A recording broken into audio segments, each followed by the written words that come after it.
یوں سمجھیے کہ گناہ کرنے سے ہم اپنے اوپر مصیبتوں کو دعوت دے رہے ہوتے ہیں، مصیبتوں کو اپنے اوپر بلا رہے ہوتے ہیں، پریشانیوں کو بلا رہے ہوتے ہیں۔ اس لیے اگر ہم گناہ کرنا نہیں چھوڑتے تو بسا اوقات اس طرح پریشانی آتی ہیں جیسے تسبیح کا دھاگا ٹوٹے تو تواتر کے ساتھ اس کے جو ہے دانے ایک دوسرے کے اوپر گرا کرتے ہیں، اس لیے پریشان پھرتے ہیں۔ حضرت کیا کریں، بڑے پریشان ہیں، بتا ہی نہیں سکتے۔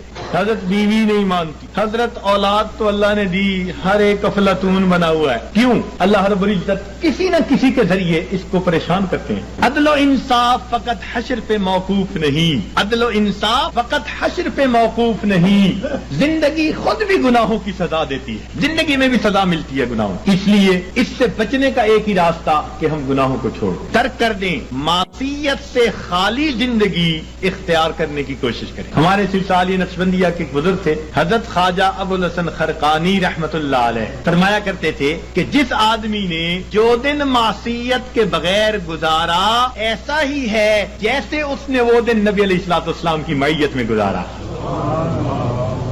تو ہر دن میں ہمارے اندر ایک جذبہ ہو، میرے پروردگار آج کا دن میں تیری نافرمانی سے بچوں گا، میں نافرمانی کے بغیر گزاروں گا، تیرے فرما برداروں کی طرح زندگی گزاروں گا۔ اس جذبے کے ساتھ ہم ہر دن کی ابتدا کریں اور گناہوں سے بچنے کی کوشش، اپنے آپ کو بچائیں تاکہ دنیا میں بھی عزتیں ہوں، آخرت میں بھی عزتیں ہوں۔ تو فرمایا اللہ رب العزت نے وَذَرُوا ظَاهِرَ الْإِثْمِ وَبَاطِنَهُ، چھوڑ دو وہ گناہ جو تم ظاہر میں کرتے ہو یا تم چھپے ہوئے کرتے ہو۔